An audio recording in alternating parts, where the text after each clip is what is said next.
বেয়াদবের জন্য আল্লাহ নাই, আদবে আউলিয়া বেয়াদবে দেউলিয়া, একটা প্রবাদ আছে বাংলায়। আমার সামনে, আস্তানার সামনে এই স্লোগানটা, এই উক্তিটা, মহাপুরুষের বাণী আপনাদের সকলের শিক্ষার জন্য আমি রেখে দিয়েছি, লিখে রাখছি।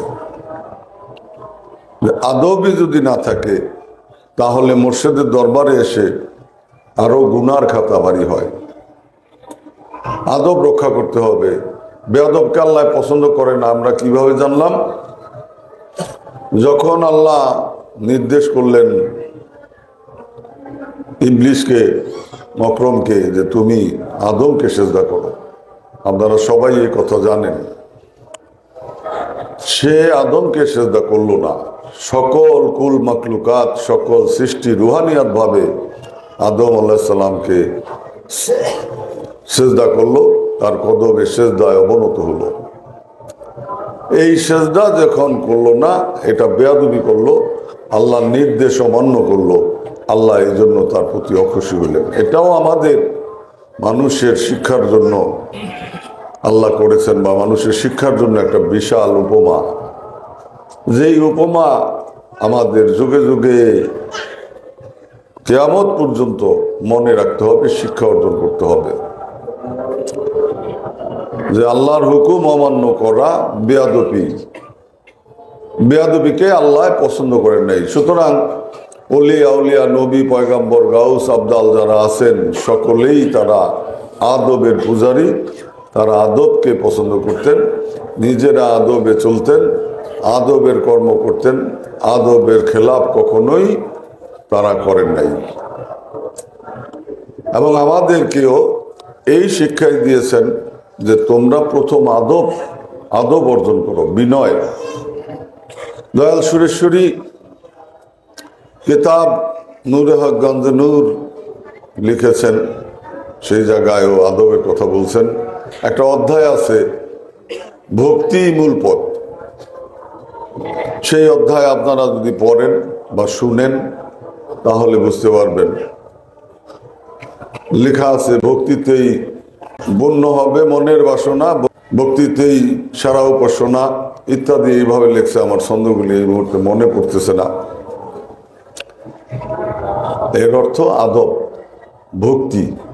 ভক্তি কি? বিনয় থাকতে হবে যে কোনো বিষয়ে, একে অপরের ভক্তিতে। শুধু আমি মোর্শেদকেই ভক্তি করলাম, দরবার শরীফ আসছি, মোর্শেদ ছাড়া আমার, অনেকেই আপনারা বলেন মোর্শেদ ছাড়া আমার কাউকে আর মান্য করার দরকার নাই, আমি অমুককে মান্য করব কেন? এই কথা না। প্রত্যেকেই প্রত্যেককে মান্য করবেন, প্রত্যেকেই প্রত্যেকের সাথে ভক্তি আদবের সাথে আচরণ করবেন, চলাফেরা করবেন। মুর্শিদকেই খালি মানলাম, ভক্তি করলাম, আল্লাহকেই শুধু ভক্তি করলাম, তাহলে সে বান্দা বা মুসলমান, আদবী লোক হইল না। আমার ইসলামকেই শুধু মানলাম, অন্য ধর্মকে তিরস্কার করলাম, সমালোচনা করলাম, মন্দ বললাম, এটাও আমাদের মুসলমানের কর্ম না, বান্দার কর্ম না, আল্লাহ এতে খুশি না। কারণ আমাদের জ্ঞান, আপনার জ্ঞান হচ্ছে সাগরের তুলনায় এক বিন্দু জলের মতো। কেন? যদি গভীরভাবে ভাবি, গভীরভাবে ভাবেন, আদম আলাইহিস সালাম থেকে শুরু করে সারা পৃথিবীতে যত ধর্ম এসেছেন, যত নবী, পয়গাম্বর, গাউস, কুতুব আসছেন, সকলকেই আল্লাহ পাঠিয়েছেন নাকি? তারা যে ধর্ম পালন করে গেছেন, যে যার কর্ম করে গেছেন, সেটা কি আল্লাহর নির্দেশ ছাড়া? আল্লাহ কি সেই বিষয়ে জানতেন না? আল্লাহ কি সেই নবীকে সেইভাবে চলতে শেখান নাই নাকি? মুসা আলাইহিস সালাম ছিলেন, উনার ছিল একরকম ধর্মকর্ম পালনের নিয়ম। আইয়ুব নবী ছিলেন, দাউদ নবী ছিলেন, ছিলেন না? তারা কিভাবে ধর্মকর্ম পালন করছে? ঈসা আলাইহিস সালাম ছিলেন, তারা কিভাবে ধর্মকর্ম পালন করছে? তাদের স্টাইল ভিন্ন ছিল, সেটা কি আল্লাহ জানতেন না? তারা যেভাবে ধর্ম পালন করছে খ্রিস্টানরা, তাহলে তারা কি জান্নাতি জাহান্নামী হয়ে যাবে? তাদের সময় তারা ঠিক নিয়মে ইবাদত করছেন, তাদের নবী যেভাবে শিক্ষা দিচ্ছেন, আর নবীকে শিক্ষা আল্লাহ দিচ্ছেন নাকি? সুতরাং আপনারা দেখবেন সমাজে অনেক মুসলমান নামধারী লোক আছে, খ্রিস্টান, এরা খ্রিস্টান, এদের গালাগালি করে, এরা ইহুদিরা মুসা নবীর উম্মত, তাদেরও সমালোচনা করা আমাদের উচিত না, কারণ তারা তো এক নবীকে মান্য করে। খ্রিস্টানরা ঈসা আলাইহিস সালামকে মান্য করে, ঈসা আলাইহিস সালামের সিস্টেম অনুযায়ী চলে, তার হুকুম হাকাম পালন করে। হিন্দুরা তাদের যে দেব দেবতা আছে তাদের নিয়ম মতো চলে, তারাও তাদের দিকে ঠিক আছে। যে জন্য আল্লাহ বলছেন যে লাকুম দিনুকুম ওয়ালিয়া দিন, যার যার দিন তার তার কাছে, তুমি তোমার দিন নিয়ে থাকো। সেই জবাব তারা দিবে যে হুজুর সাল্লাল্লাহু আলাইহি সাল্লাম আসার পরে তারা হিন্দু কেন থাকলো, হুজুর সাল্লাল্লাহু আলাইহি সাল্লাম আসার পরে তারা খ্রিস্টান কেন থাকলো। এই কথা মৌলবীরা আপনাদের শিক্ষা দেয় কি না? এই জবাবদিহি করার জন্য তো আমি আপনি না, আমরা, এটা বিচারের রায় যে হযরত মুহাম্মদ আসছে, তোমরা কেন খ্রিস্টান থাকলা, তোমরা ভুল করছো। এই কথা জিজ্ঞাসার মালিক সে কে? আল্লাহ। সুতরাং আমি আপনি বান্দা, আমাদের এই বিচারের দায়িত্ব আল্লাহ দেন নাই, আমরা যেন সেই বিচার করতে না যাই। আমরা আমাদের ধর্ম নিয়ে থাকি, আমাদের কর্ম আমরা করি। যে কথা বলছেন যে লাকুম দিনুকুম ওয়ালিয়া দিন, তোমাদের দিন নিয়ে তোমরা থাকো, যার যার দিন তার তার কাছে। এই জন্য কবি যথার্থই বলছেন, সাই রং বিরঙে নানান রঙে বিরাজ করতেছে, বলছেন না গানের মধ্যে? অর্থাৎ আল্লাহ নানান ভাবে পৃথিবীতে বান্দাদের সৃষ্টি করে পরিচালনা করতেছেন। তুমি বেয়াদবি করতেছো কিনা, তুমি বেয়াদব হইছো কিনা, তোমার জবাব তোমাকে দিতে হবে।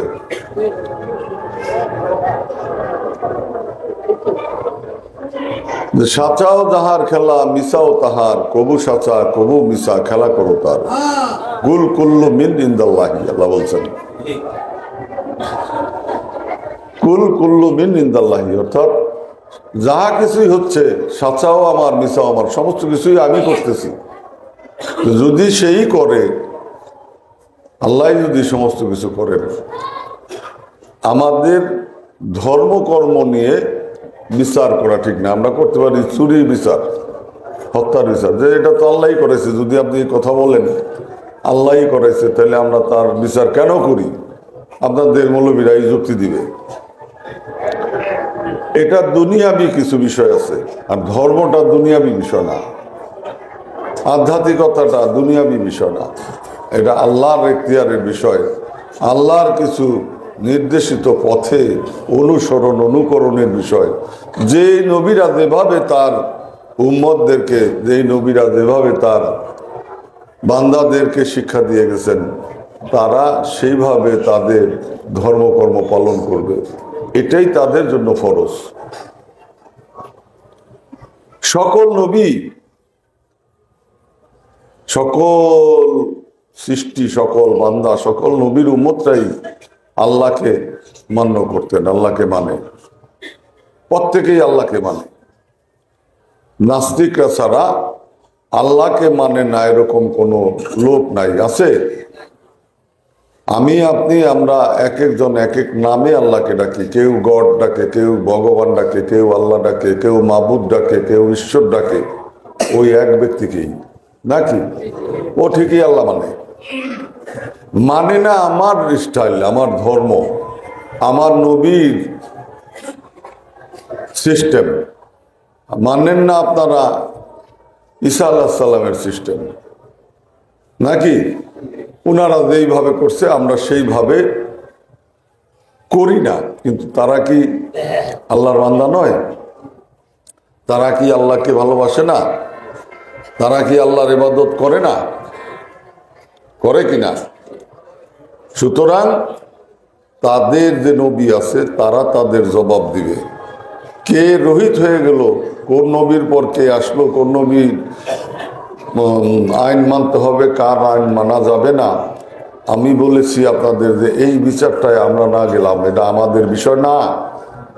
তুমি তোমার বিষয় নিয়েই থাকো। আপনি দেখেন সারা পৃথিবীতে মানুষ শিক্ষিত হয়েছে, হয়নি? আমরা বই পড়ি কি ভাষায়? বাংলা ভাষায়। আমাদের পার্শ্ববর্তী দেশ ভারতে পড়ে হিন্দি ভাষায়।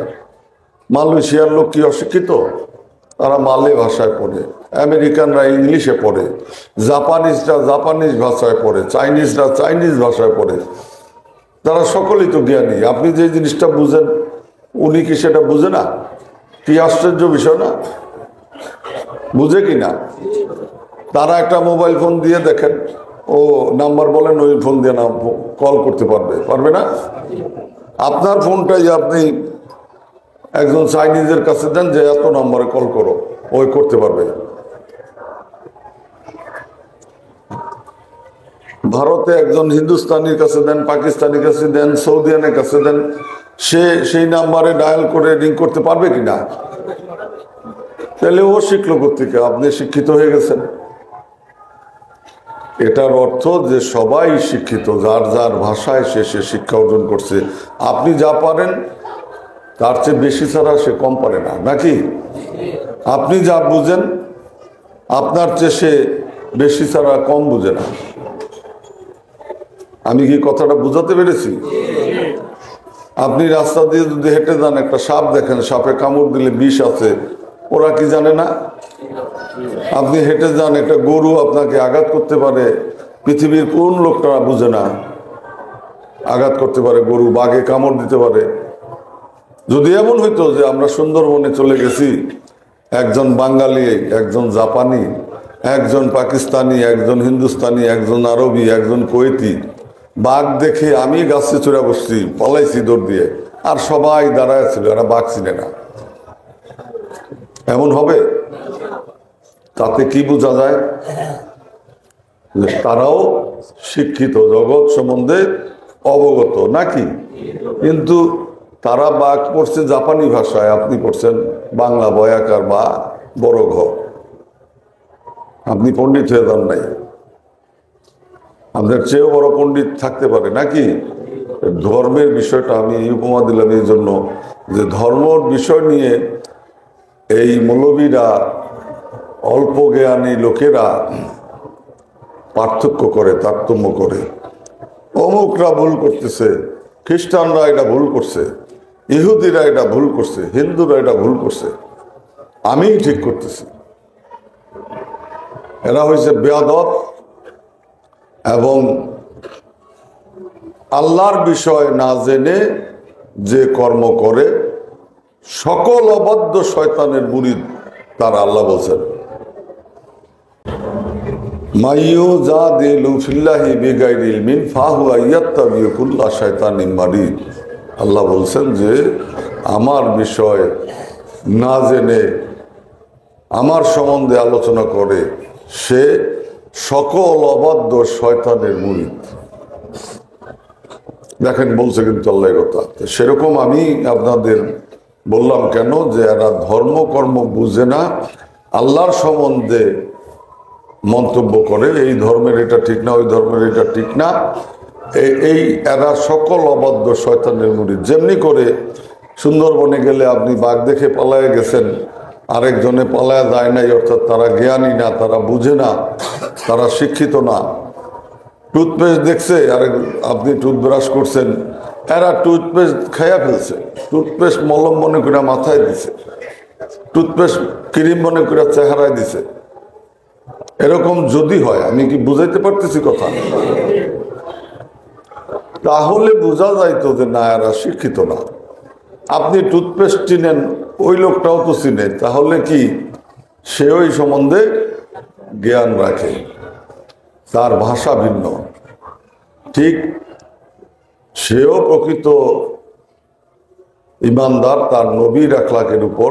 তারাও আল্লাহকে চিনে, আমার বলার উদ্দেশ্য এই, তারাও আল্লাহকে চিনে, তারাও আল্লাহ সম্বন্ধে অবগত, তারাও আল্লাহ পাওয়ার পথ খুঁজে, তারাও আল্লাহকে চিনার জন্য উপাসনা করে, আল্লাহর ধ্যান জিকির করে। স্টাইল ভিন্ন, সিস্টেম ভিন্ন।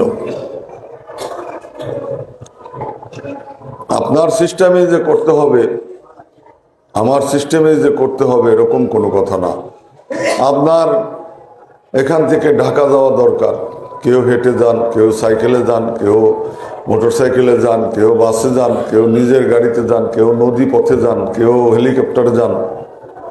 যাওয়া দিয়া কথা, পৌঁছতে পারলেই হয়, ঢাকা চিনলেই হয় নাকি? আমাদেরকে চিনতে হবে আল্লাহ, আল্লাহকে চিনতে হবে, এটা কিন্তু শর্ত। আল্লাহ সম্বন্ধে জানতে হবে, আল্লাহর সন্ধান পাইতে হবে। আপনারা ঘ্রাণ পান? এই যে আরবিয়ান একটা ঘ্রাণ জ্বলতেছে, এই যে মজলিসের মধ্যে ঘ্রাণ পাইতেছেন, ঠিক সেরকম আল্লাহকে চিনতে হবে, আল্লাহর ঘ্রাণও অন্তত পাইতে হবে এই জগতে থাকতে। আল্লাহ বলছেন, তোমরা আমাকে চিনো, আমার সম্বন্ধে জানো, তারপরে তোমরা মুসলমান হইয়া কবরে আসো, ইমানদার হইয়া কবরে আসো।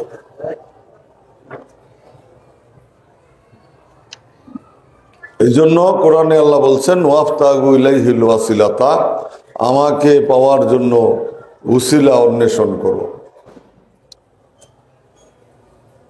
আল্লাহকে পাওয়ার জন্য আল্লাহ উসিলা অন্বেষণ করতে বলেছেন।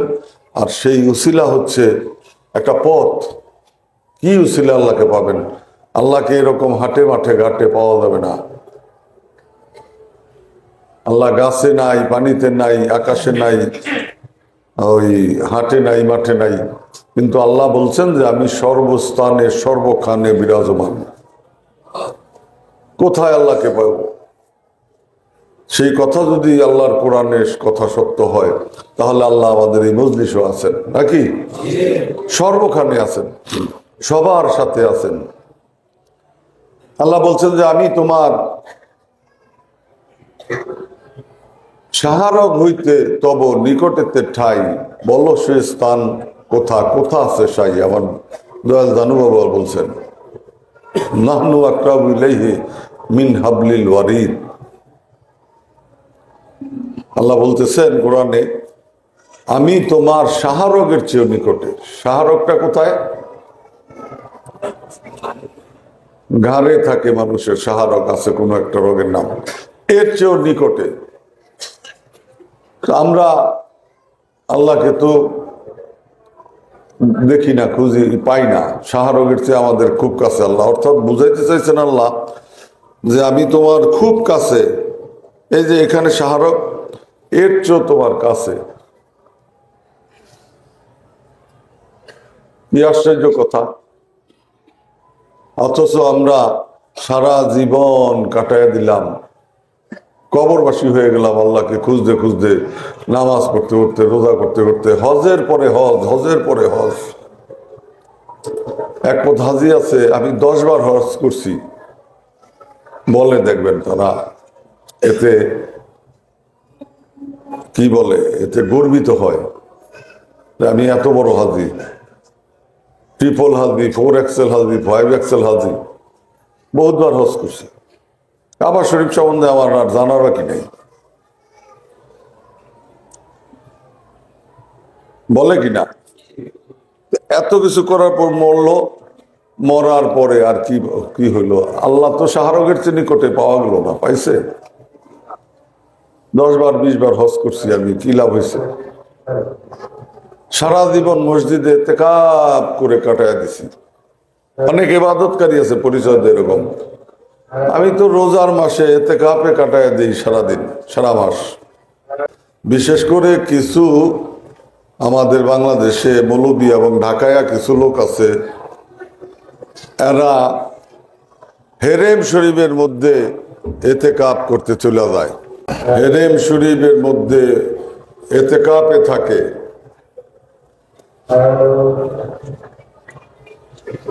অর্থাৎ কাবা শরীফের চতুর্দিকে মসজিদ আছে এরকম, ওখানে এতেকাফে থাকে প্রতি বছর রোজায়, কোনো সমস্যা নাই, খুব ভালো কথা, খুব আনন্দের কথা, এটাই তো দরকার।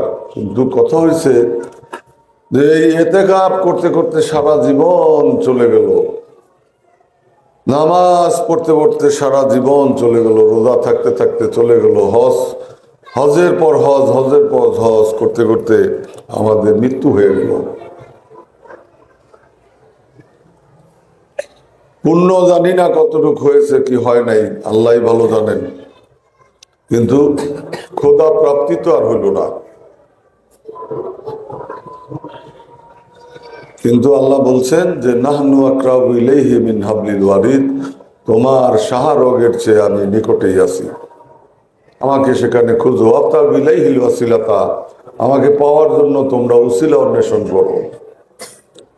সন্ধান দিয়ে দিছে, আমাকে পাওয়ার জন্য উসিলা অন্বেষণ করো, অর্থাৎ আমারে পাইবা কেমনে সেই পথ খুঁজো। তুমি এখন এখান থেকে নড়িয়া যাইবা, বিদেশি লোক যারা, তারা জিজ্ঞাসা করো না কাউকে যে ভাই নড়িয়া যাব কোন রাস্তায়, জিজ্ঞাসা করো কিনা? ভাই ঢাকা যাবো কোন দিক দিয়া, একজনে বললো এই দিক দিয়ে এমনি এমনি যান ঢাকা। এটা হইল উসিলা। সেই জিজ্ঞাসা করতে হবে তাকে, ভাই আল্লাহ পাবো কিভাবে, ভাই আল্লাহকে কোথায় পাই? আল্লাহ কোরআনে বলছেন শাহরগের চেয়ে নিকটে আমি তোমার, আমি তো অনেক খুঁজতেছি পাই না। কোরআনে তো আল্লাহ মিথ্যা বলেন নাই, মিথ্যা বলছেন? তা আপনি জিজ্ঞাসা করবেন তো কাউকে নাকি? যাকে জিজ্ঞাসা করবেন, একজনকে জিজ্ঞাসা করলেন, সে বলতে পারলো না যে না আমি তো জানি না আল্লাহ কোথায় আছে, ভাই এইটা আমি জানি না। আমিও তো ইতিকাফ করতেছি, কাবা শরীফে তাওয়াফ করতেছি, কিন্তু আল্লাহকে তো পাই না, পাইতেছি না। যে আল্লাহ আল্লাহ লোক, তাকে খুঁজে বাইর করতে হবে, যে চিনে। একজনকে জিজ্ঞাসা করলেন যে ভাই ঢাকা কোন রাস্তা যাবো, ভাই আমি তো এই জায়গায়, আমার জীবনে আমি এরকম বহুত মানুষের জিজ্ঞাসা করছি এক এক জায়গায়, ভাই আমি এখানে নতুন, চিনি না। আরেকজনকে জিজ্ঞাসা করি, সে হয়তো বলে যে এইভাবে এইভাবে যান, ঠিক কিনা? আপনাদের জীবনে এরকম হয় কিনা? যে ভালো লোক সে বলবে যে ভাই আমি, আপনি জিজ্ঞাসা করলেন এত ইতিকাফ করলেন, 10 বার হজ করলেন, আল্লাহ কিভাবে পাইতে পারি বলতে পারেন না? উনি হয়তো না পায়া থাকলে বলবে যে আমি তো ভাই কইতে পারি না। আল্লাহ আল্লাহর কাছে যখন পড়বেন তখন সে বলবে যে এইভাবে তুমি আল্লাহ পেতে পারো, এই কাজ করো, তাহলে তুমি আল্লাহ পাবা। বুঝতে পারছেন কিনা? এখানে আরেকটা কাহিনী বলি। আমরা সবাই, আপনারা মাওলানা জালালউদ্দিন রুমি রহমতুল্লাহ আলাইহির নাম শুনছেন কিনা?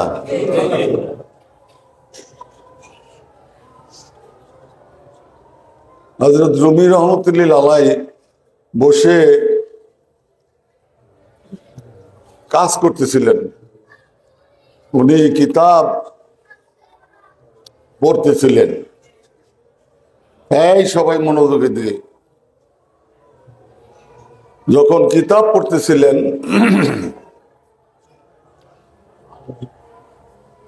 এরকম সময় এক পাগল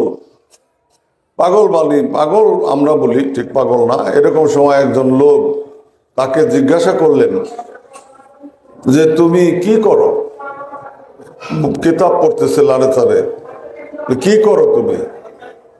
হযরত রুমি রহমতুল্লাহ আলাইহি তার দিকে তাকিয়ে বললেন যে তুমি এটা বুঝবা না।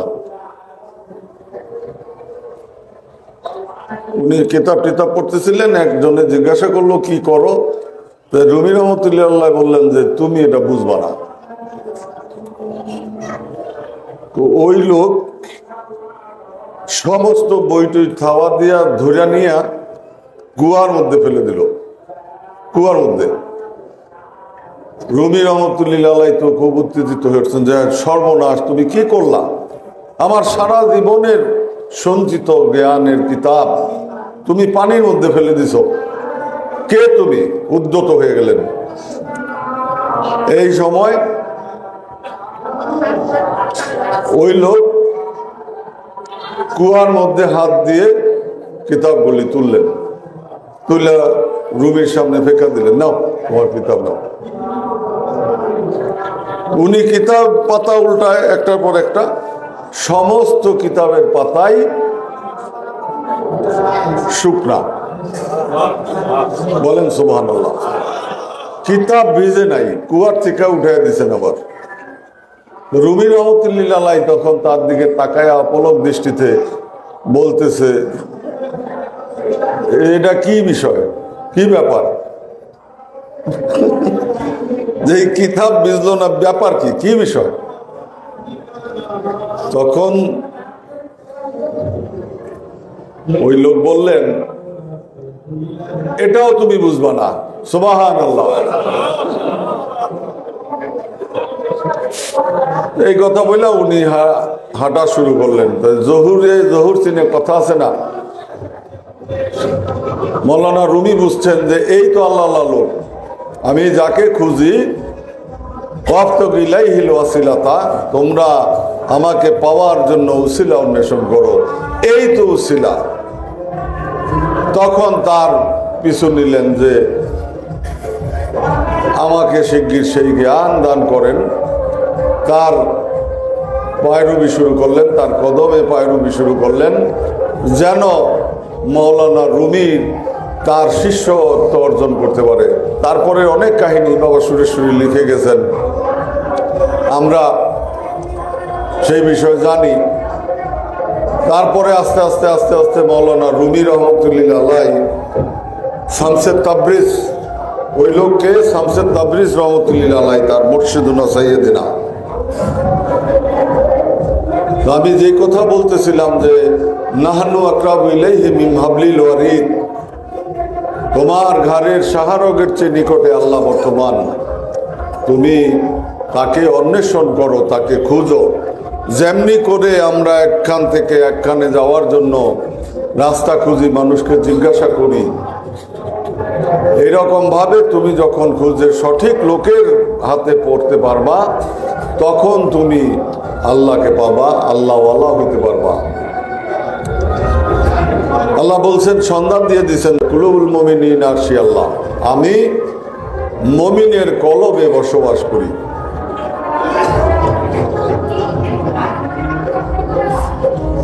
আল্লাহর আরশ। আর উসিলা করতে বলছে যে তুমি তাদেরকে উসিলা করো। সেই উসিলাই হচ্ছে মুর্শিদ। যদি আপনি হাক্কানি মুর্শিদ, প্রকৃত মুর্শিদের কাছে সন্ধান পান, প্রকৃত মুর্শিদের হাতে হাত রাখতে পারেন, তাহলে আল্লাহকে নাইবা পাইলাম, আমার ইবাদতটা যেন কবুল হয়, এতটুকু যেন আল্লাহ কবুল করেন। এই যে আজকের মাহফিলে আপনারা ঘ্রাণ পাইতেছেন না, এতটুকু ঘ্রাণও যদি আমরা আল্লাহর পাই, আল্লাহকে দেখা, আল্লাহকে পাওয়া খুব কঠিন কথা।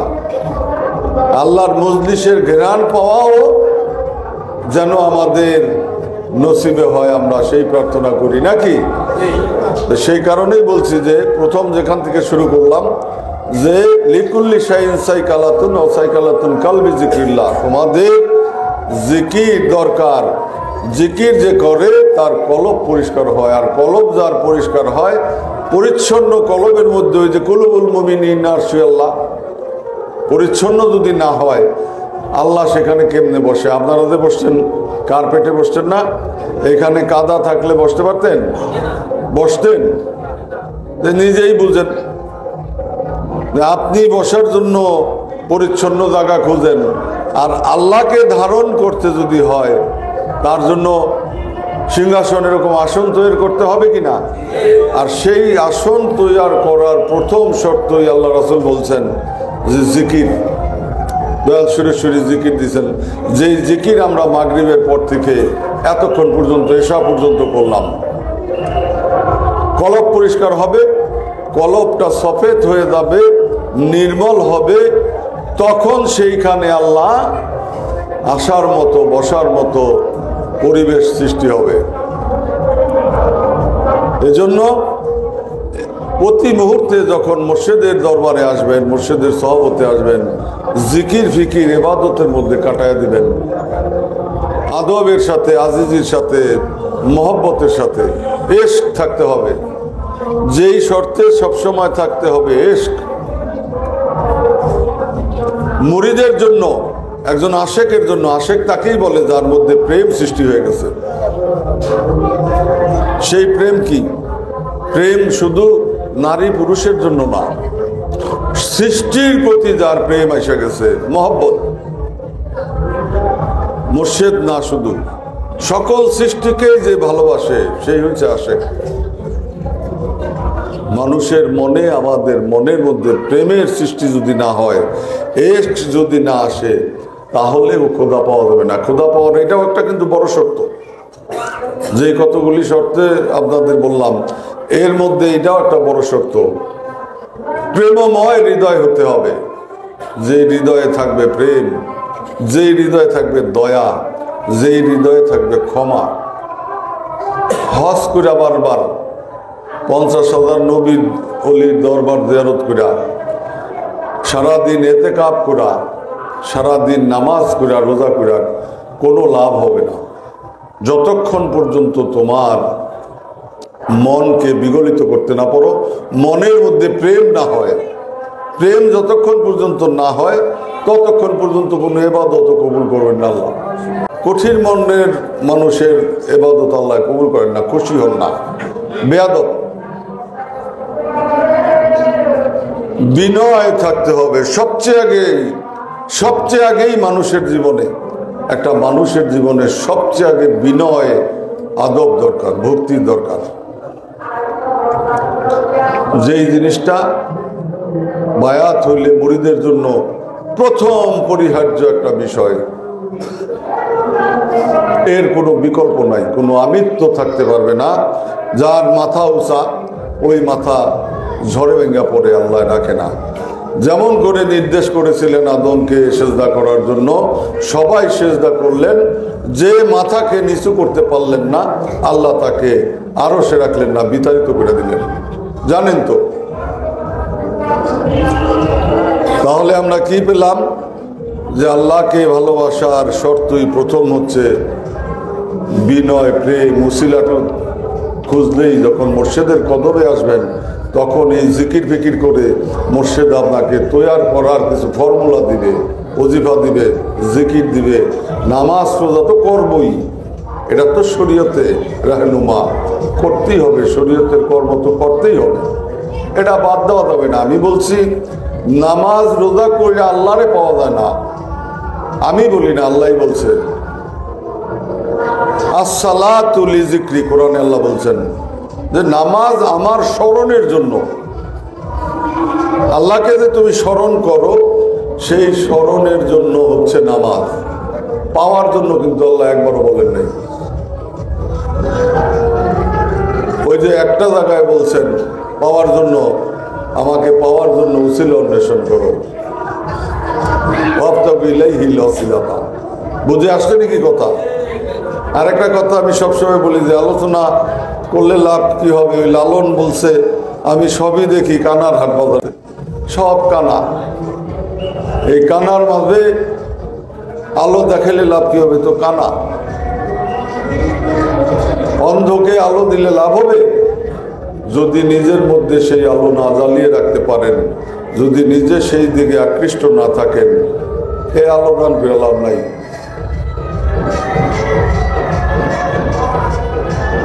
শত কিতাব আদি পাঠ করে লাভ নাই। জানু বাবা বলছেন শত কিতাব থেকে মারো আগুনের ভিতর। কিতাব পড়ে আর কোনোদিন আল্লাহ পাওয়া যাবে না। বইয়ের পর বই, বইয়ের পর বই, লাভ হইব? আল্লাহ পাওয়া যাবো? তাহলে তো রুমি রহমতুল্লাহ আল্লাহ ওই কিতাব যে শামসের তাবরেজ কুয়ায় ফেলে দিলেন, ওই কিতাব পড়ে আল্লাহ পাইতেন। শামসের তাবরেজের পিছিয়ে যে ঘুরলেন, শামসের তাবরেজ তো কোনো কিতাবই পড়ে নাই। বুঝে কিনা? হ্যাঁ, তো কোনো কিতাবই পড়ে নাই। ওই তখন বুঝলো রুমি যে আরে আমি এত কিতাব পড়ে পাতার পর পাতা, কিতাবের পর কিতাব লিখলাম, কিতাবের পর কিতাব পড়লাম, এখানে তো আল্লাহ নাই। আল্লাহ তো ওর মধ্যে, ওই জিকিরকারীর মধ্যে। তাহলে আমাকেও সেরকম জিকিরকারী হইতে হবে। অনেক কিতাব পড়ি আমরা, কিতাব পড়ে কি হয়? কিতাব পড়লে আরো অন্তর কঠিন হয়।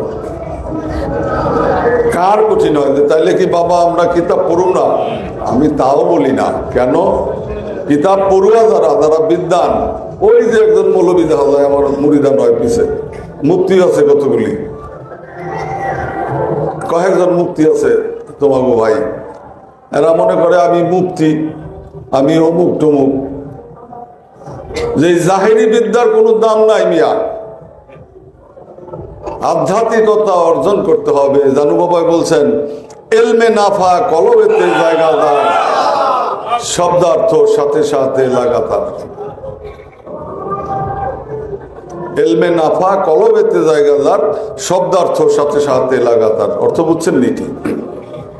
এই যে কিতাবও তো পড়েন নাই, কেউ পড়ে না। যার কলবে অন্তরের মধ্যে এলমে নাফা আছে,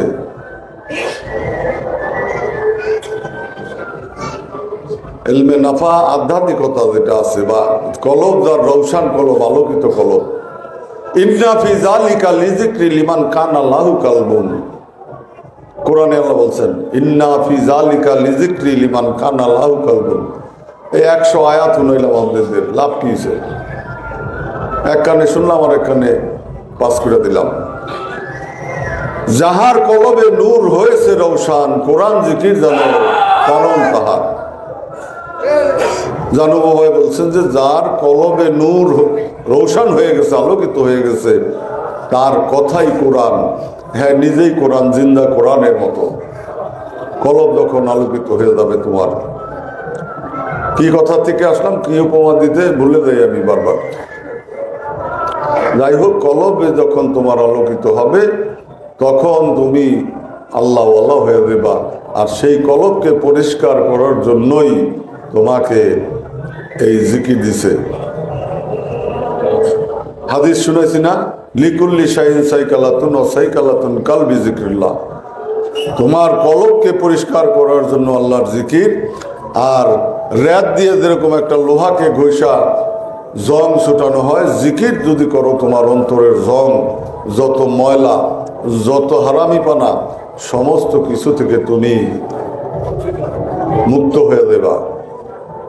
যখনই তোমার কলব সফেদ হয়ে দেব, পরিষ্কার হয়ে দেব, নির্মল হয়ে দেব, অতি পবিত্র হয়ে দেব, তখনই আল্লাহর সেখানে বসবাস হবে। ওই যে আল্লাহ বলছেন কুলুবুল মুমিনিন আরশি আল্লাহ।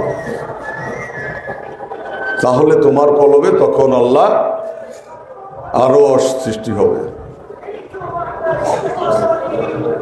আর যখন আল্লাহর আরশ একটা মানুষের মধ্যে সৃষ্টি হয়, সে তখন আল্লাহ আল্লাহ হয়ে যায়। সে সমস্ত কিছুর ঊর্ধ্বে, দুনিয়ার সমস্ত কিছুর ঊর্ধ্বে তখন অবস্থান করে। যার জন্য দুনিয়া মুক্ত হয়ে যায়, ইবাদত বন্দেগী সমস্ত কিছু থেকে সে মুক্ত থাকেন।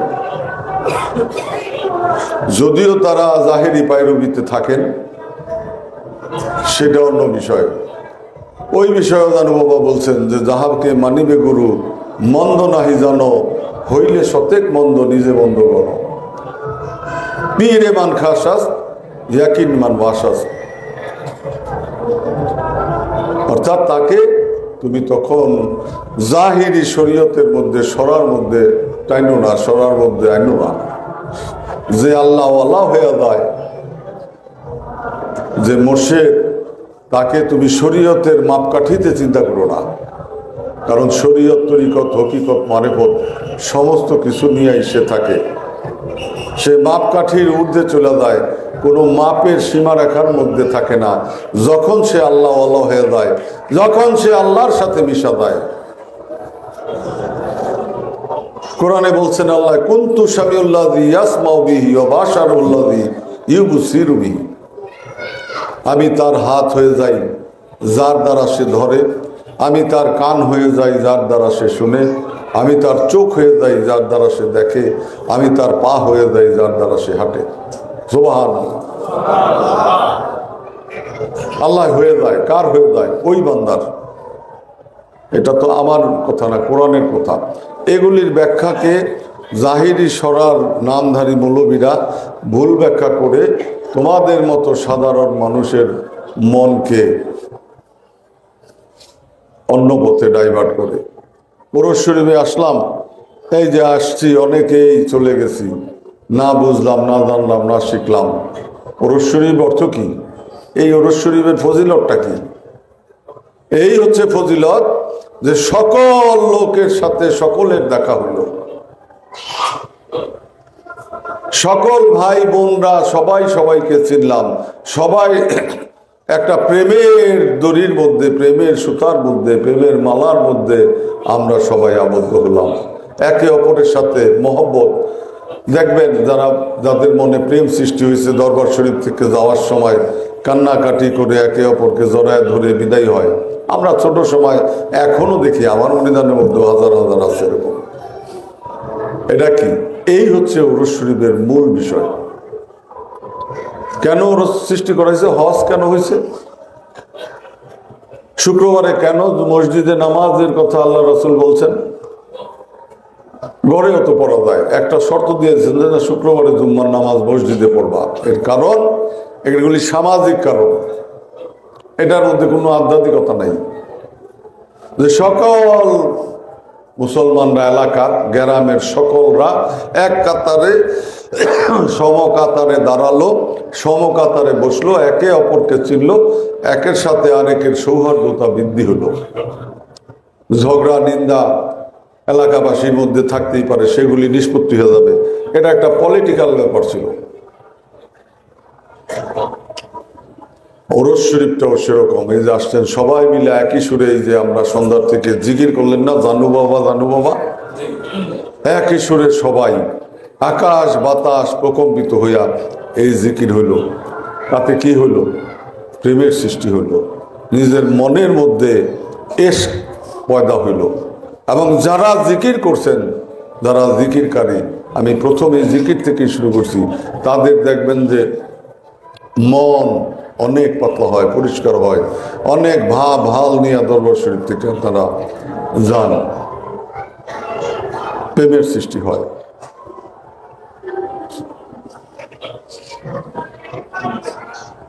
আউলিয়ার দরবার আদবের জন্য করার জন্য, মুরিদের জন্য সবচেয়ে বড় আদবের জায়গা। এই দরবার শরীফে যখন আপনারা উপস্থিত থাকবেন, সর্বক্ষেত্রে আদব রাখবেন। এই চিন্তা করবেন না যে আমি ভালো থাকলাম না, ভালো খাইলাম না, আমার একটু ভালো পাওয়া দরকার, আমার রুম দরকার, আমার হোগলা দরকার, আমার খাতা দরকার, আমার কম্বল দরকার। যে সুরেশ্বরীকে স্মরণ করে থাকবেন, তার সমস্ত কিছুই সে পূরণ করবেন। শুধু একটাই নিয়ম, একটাই কামনা থাকবে যে দয়াল, তোমার চরণ ছাড়া আমাদের করুণা, তোমার নিগাহে কেরাম থেকে আমাকে একটি মুহূর্তের জন্য সরিয়ে দিও না। আমি যেন তোমার কদমে সারাক্ষণ থাকতে পারি। কদম ছাড়া আমাকে করো না। এই জন্য প্রেম, যে কথা বলছি, প্রেম থাকতে হবে, প্রেমের কোনো বিকল্প নাই। শায়ের খুব ভালো বলছেন যে নামাজ ইশক মে সেজদা নেই, সালাম নাই, রুকু কয়াম নেই, और পেশ ইমাম নেই। যে ইশকের নামাজ এরকম প্রেমের একটা নামাজ, যেই না আমি এই নামাজের মধ্যে আছি, যেই নামাজে আমার রুকু নাই, সেজদা নাই, সালাম নাই, আর একটা দায়িতুল বেহাদ আল ইমাম, পেশ ইমামও নাই। সেটা কি? প্রেমের নামাজ, প্রেমের ইবাদত। প্রেম শুধু নারী পুরুষের জন্য না, আমরা শুধু নারী পুরুষের মধ্যেই প্রেমকে সীমাবদ্ধ করে ফেলেছি। যে প্রথম বলে গেছি, প্রেম সকল সৃষ্টির প্রতি, প্রেম সকল সৃষ্টির প্রতি। আপনারা জানেন হযরত বাইজিদ বুস্তামি রহমতুল্লাহ আলাইহি একটা কুকুরের ছানা নর্দমার থেকে তুলে এটাকে তার গায়ের কম্বল দিয়ে মুছা শীতের মধ্যে কম্বলের মধ্যে রাখছেন, তাকে গরম দিছেন।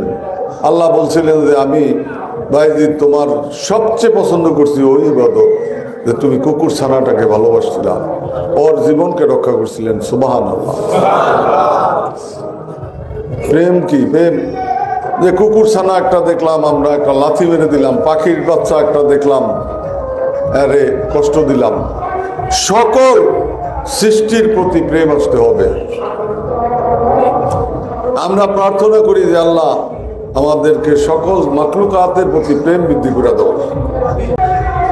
প্যারে হাজিরিন, যেই দয়াল সুরেশ্বরী শামসে তাবরিজ রহমতুল্লাহ আলাইহির মতো তার জীবনে একটা ঘটনা ছিল।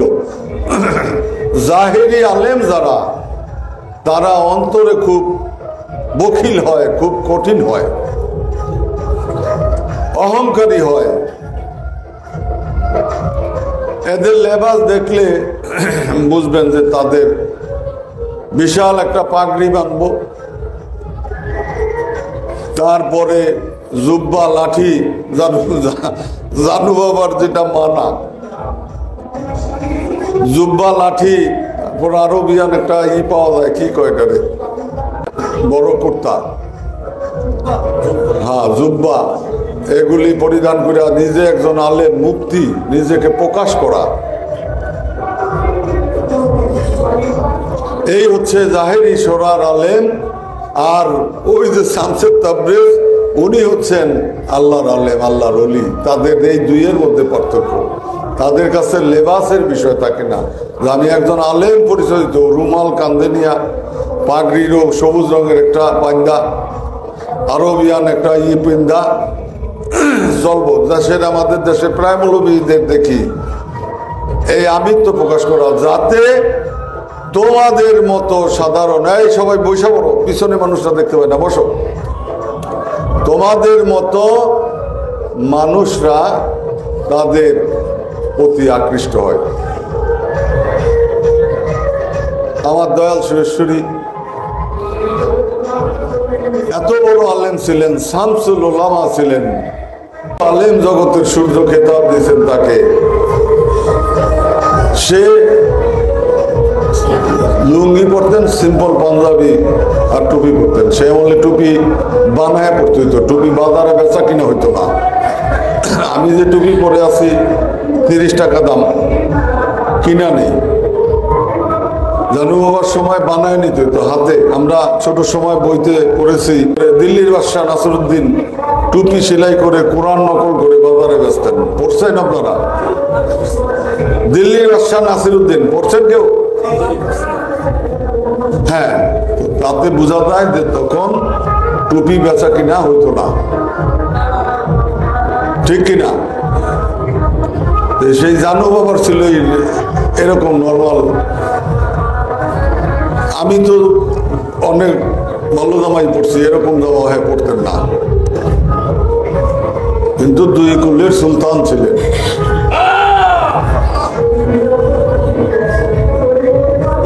একটা কাহিনী দিয়ে শেষ করি। আমাদের এই পাশে ডামুড্ডা থানা, নাম শুনছেন? ডামুড্ডা থানায় একটা মাদ্রাসা ছিল। সেই মাদ্রাসার প্রিন্সিপাল তার অনেক 50-60 জন ছাত্র নিয়া, মাথায় কিতাবাদি নিয়া জানু বাবার সাথে বাহেস করতে আসছে। আয়সা এই অর্জুন গাছতলা এখানে বলছে, কোথায় দান শরীফ মৌলানা, তারে ডাকো।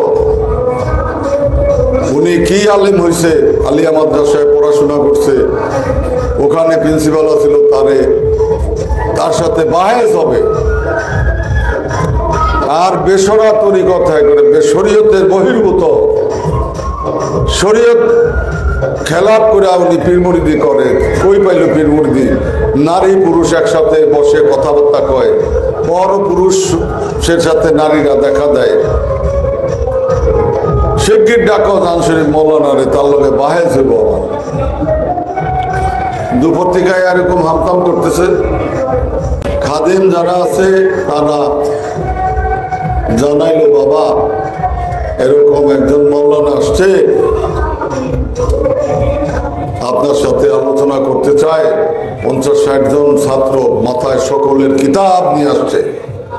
কিতাবের পাতা খুলবে আর বেশরিয়তের যত কর্মকাণ্ড আমাদের দলিল দিয়ে প্রমাণ করবে। আচ্ছা যাও, খায়া দেখা দয়ালে বেশ ঠিক আছে, থাকতে বলো, আমি আসবো। থাকুক, তারা বসার ব্যবস্থা করো। গাছতলা তখন তো এরকম ড্রয়িং রুম, আমার যেমন উপরে ড্রয়িং রুম করছি, 100 জন লোক একসাথে বসতে পারে, এটা দয়াল সরাসরি সময় ছিল না। মানে সেই সময় কালচারই ছিল না। ওই গাছতলা মাটি বিছাই দাও, অতিথিদের এইভাবে বসে, তাদের বসতে বলো। বসছে জানু বাবা মাগরিবের নামাজের আগ দিয়া বের হইছেন। বের হইয়া বললেন যে কে আলোচনা করতে আসছে, কোন মৌলানা। দেখে যে 50-60 জন পোলাপান, সকলের মাথায় কিতাব। কিতাব আর রাখে নাই বাকি। আর ওই প্রিন্সিপাল সাহেব আসছেন। তখন বলছে যে আমি তো জামশরীফ। কে আপনি? আমি ফখরুদ্দিন মৌলানা, প্রিন্সিপাল ডামুড্ডা মাদ্রাসার। আপনি জামশরীফ? হ্যাঁ আমি জামশরীফ। এই যে আমি সব কিতাবাদি নিয়ে আইছি, আপনি বেগানা পুরুষে আই যে মায়া লোকরা আমার সামনে খারাইছে, আমার দেহে ভক্তি করে এরকম এই ভক্তি লন, তারপর আপনার সামনে আসে। এটা কোন শরীয়ত? গান বাজনা বলে করেন, কোন শরীয়ত এটা? আমি কিতাব নিয়ে আইছি, এই বিষয়ে বাহে যুব আসেন। জানু বাবা বললেন যে মাগরিবের সময় হয়ে গেছে মৌলানা সাহেব, এত ওয়াজ করিয়া সময় পাইবেন? এত কিতাবাদি কখন খুলবেন? নামাজের সময় হয়ে গেছে। আচ্ছা ঠিক আছে, তাহলে হ্যাঁ আমার সামনে মহিলারা আসে, গান বাজনা করি, সব অভিযোগ আপনার সত্য। কোন কিতাবে মানা আছে এই কিতাবটা বাই করেন জলদি। ফখরুদ্দিন মৌলানা সাহেব ওই ছাত্রদের মাথার থেকে, এই সলিমুদ্দিন তোর মাথায় আছে অমুক কিতাবটা নামা। নামায় আর একটার পর একটা পাতা উল্টায়, ওই মৌলানা রুমি রহমতুল্লাহের মতো। আবার এই কিতাব রেখা আরেকটা কিতাব নেয়, ওই কিতাবের পাতা উল্টায়। এইভাবে এইভাবে সে বহুত কিতাব নামাইলো, সব কিতাবের পাতা উল্টায় আর জানু বাবার দিকে চায়। পাতা উল্টায় আর জানু বাবার দিকে তাকায়। জানু বাবা বলে তাড়াতাড়ি বাই করেন, মাগরিবের সময় যায়। ফখরুদ্দিন মৌলানা সাহেব এখন দেখে যে সব কিতাবের ছাপা নাই একটা, সব সাদা কাগজ। জানেননি আপনারা এই ঘটনাটা? জানতেন? প্রত্যেক কিতাবের পাতায় কোন ছাপা নাই, সব কিতাব সাদা খাতা হয়ে গেছে। এই অবস্থা দেখে তখন হায় রে হায়, হায় রে হায়, হায় রে হায়, এই একটা শব্দ করা শুরু করছে। হায় রে হায়, এই হায় রে হায়, হায় রে হায় করতেছে। জানু ভাই একটা গেছে বলে নামাজের সময় যায়। ওই ফখরুদ্দিন মৌলানা এই দেখছে, আর কেউ দেখে না যে পাতা যে সাদা হয়ে গেছে। এই জন্যই বলছেন যে এলেমে লুদুনি যার সিনায় তামাম। জানু বাবা বলছেন যার লুদুনি এলেম সিনার মধ্যে আছে, এরকম লোকের সাথে তোমরা বেয়াদবি করো না, তার সাথে তর্ক নাই। আল্লাহ বলছেন যে ফাখারিজুন আনিল ভাসি। আল্লাহ রাসূল বলছেন যে আম্মুল কালামু ফিল আউলিয়া ফাখারিজুন আনিল ভাসি। আমার ওলিদের সম্বন্ধে কোনো তর্ক নাই, যুক্তি নাই। বলো সুবহানাল্লাহ। এখন সব সাদা কাগজ। হায় রে হায়, হায় রে হায় করতে করতে জানু বাবা চলে গেলেন। এই মৌলানা ফখরুদ্দিন পইরা খারাপ থেকে মাটি পড়ে গেছে, পইরা গড়িয়েতে গড়িয়েতে ওই গেট পর্যন্ত, এই মাথা থেকে ওই মাথায় যায়, ওই মাথা থেকে এই মাথায় আসে, ওই মাথা থেকে এই মাথায় আসে, এইভাবে চলছে। এই ভাব দেখা ছাত্র মাত্র যা ছিল সব পালাইছে। সর্বনাশ। আমাদের তো আর এখানে থাকা বিরাট আশঙ্কাজনক। আমাকে ওস্তাদের অবস্থা কি হয়েছে, এরা যায় দেশে খবর দিছে, তখন ডামুরটা যাইতে 1-2 দিন লাগে, এখন তো ঘন্টা 1-2-1 মধ্যে চলে যান, সব ভাগছে। এই হায় রে হায়, হায় রে হায় করতেছে, সারা রাত পার হয়ে গেছে। এই পার থেকে এই মাথা থেকে মাঠের ওই মাথা, ওই মাথা থেকে এই মাথা। রাত্রে হয়েছে বৃষ্টি, তার পাঞ্জাবি, লম্বা কুর্তা, পাগড়ি, জুব্বা সমস্ত কিছু ছিঁড়ে গেছে, পায়জামাও নাই, নিচে খালি জাঙ্গা ছিল। দেখছেন আউলিয়ার দরবারে বেয়াদবির ফল। জানু বাবা সকালে ফখরুদ্দিন মৌলানা কাদা মাইখা ল্যাংটা অবস্থায় ল্যাংটা করে দিছে যে আউলিয়ার দরবারে বেয়াদবি। তুমি কিতাব নিয়ে আইছো, অর্থাৎ আল্লাহ তাকে উলঙ্গ করে দিল। জানি না জায়গা ছিল কি ছিল না, সেই কথা ভালো জানে। তার কাপড় চোপড় ঘাসের ঘষায় ঘষায় ছিটা গেছে, আর ওই আরবি কুর্তা পাগড়ি কোনো খবর নাই। তখন সকালবেলা ঈশা দয়াল বাবাই দেখছে ফখরুদ্দিন মৌলানা এরকম করতেছে, ওরে ডাক দিছে, এই ফখরুদ্দিন উঠ। তখন ফখরুদ্দিন মৌলানায় ওর যে চৈতন্য হারায় গেছিল, ওর জগতের সেন্স আইছে। অমনি জানু বাবার কদমে পড়ছে যে বাবা আমি তো ভবের কত কি, এই দুনিয়ার পাপি, দুনিয়ার মুক্তি, দুনিয়ার আলেম, কদম ছাড়া করা দেবো না। মানে এই যে পড়ছে, তখন ওই খানার উপরে ফখরুদ্দিন মৌলবীরে বায়াত করছে, বায়াত করে সঙ্গে সঙ্গে তার কলম জারি করে দিচ্ছেন, তারে বেলায়েতি দিয়ে দিচ্ছেন, খানার উপরে তাকে কামেল বানায় দিচ্ছেন। যেই কথা মৌলানা রুমি রহমতুল্লাহ বলছেন যে এক জামানা সাহাবাতে বাউলিয়া, একটা মুহূর্ত যে আল্লাহর ওলির দরবারে কাটায় 1000 বছর বেরিয়া ইবাদতের চেয়ে উত্তম। এক মুহূর্তের মধ্যে তারে কামেল বানাইছে, বানায় খেলাফত দান করছে। বলছেন যে তুমি বাবা আমার কি করবো, তখন বলছে যে তুমি উত্তরে দাও। তখনকার সময় তো যোগাযোগ ব্যবস্থা খুব খারাপ ছিল। এই তখন ফখরুদ্দিন মৌলানা শেরপুর জেলা না,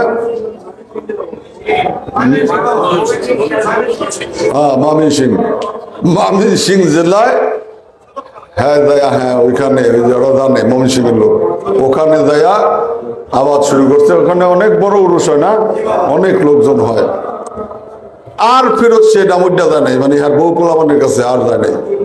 এরা পরে খবর নিতে নিতে যখন জানতে পারছে যে এরকম এরকম ওইখানে চলে গেছে, সেই মমিন সিং তারপর তারা আল্লাহ পর্যন্ত গেছে।